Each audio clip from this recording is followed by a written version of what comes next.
Good evening and welcome to the Channel studios here in London with your international news around the world in 5. Israel has agreed to the necessary conditions to finalize a 60-day ceasefire in Gaza. That's according to US President Donald Trump. In a post on Truth Social, Mr. Trump said that during the proposed ceasefire, the US would work with all parties to end the war. He did not provide details on what the ceasefire would entail. A Hamas official said the group is ready and serious to reach an agreement if it ends the war. Of the 50 or so hostages remaining in captivity, more than 20 are still thought to be alive, and their plight has been at the forefront of regular demonstrations in Israel, calling for an end to the war. Kyiv has warned that an interruption of US weapons shipments might encourage Russia to continue the war in Ukraine, now in its 4th year. The White House said that it had cut off some weapons deliveries to Ukraine. The decision was taken to put America's interests first, following a Department of Defense review of US military support and assistance to other countries. Ukraine's foreign ministry said in a statement that any delay or procrastination in supporting Ukraine's defense capabilities would only encourage the aggressor to continue the war and terror rather than seek peace.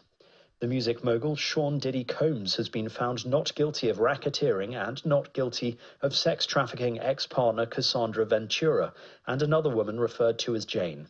However, he was found guilty of transportation to engage in prostitution related to both women.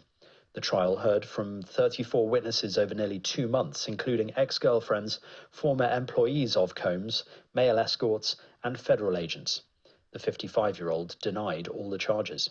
The exiled Tibetan spiritual leader, the Dalai Lama, has confirmed he will have a successor, putting to rest speculation over whether the 600-year-old institution will end when he dies. In a video message keenly awaited by his followers, he said only the trust that he founded could appoint his successor, and no one else has any authority to interfere in this matter. According to Tibetan tradition, Dalai Lamas are reincarnated after they die. Beijing rejected the statement, saying his successor would be from inside China and must be approved by the government. A Ugandan military helicopter with 8 people on board has crashed and caught fire at the main international airport in Somalia's capital, Mogadishu. 3 people escaped with burns, but the other 5 were yet to be accounted for following the crash at the Aden Ade International Airport. Somalia's state-run news agency reported that the fire was quickly contained by the emergency services. Jihadist fighters have launched a series of simultaneous attacks on military posts across numerous towns in Mali, the 3rd major assault on the army over the last month. Mali's army said it repelled attacks, allegedly neutralizing more than 80 militants, without saying if there were any casualties.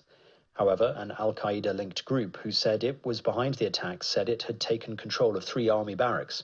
For more than a decade, Mali has struggled with a deadly Islamist insurgency as well as attacks from separatist movements. Qantas is contacting customers after a cyber attack targeted their third-party customer service platform. The Australian airline detected unusual activity on a platform used by its contact centre to store the data of 6 million people, including names, email addresses, phone numbers, birth dates and frequent flyer numbers. The company is still investigating the full extent of the breach, but says it is expecting the proportion of data stolen to be significant. That takes us, ladies and gentlemen, to Lot 8, which is the great Canaltto. And a painting of Venice by the Italian artist Canaltto, which was once owned by the UK's first Prime Minister, has sold for a record fee. Venice, the return of the Bucintoro on a session day painted around 1732, was sold to an anonymous bidder for £27.5 million at Christie's, setting a new auction record for the artist. At 20 million now. The painting was hung on the walls of number 10 Downing Street during Sir Robert Walpole's tenure from 1721 to 1742. Selling here at Christie's, 27.5 million. Thank you very much, 832. Thank you. And that's your international news around the world in 5. Now back to the Channel studios in Lagos.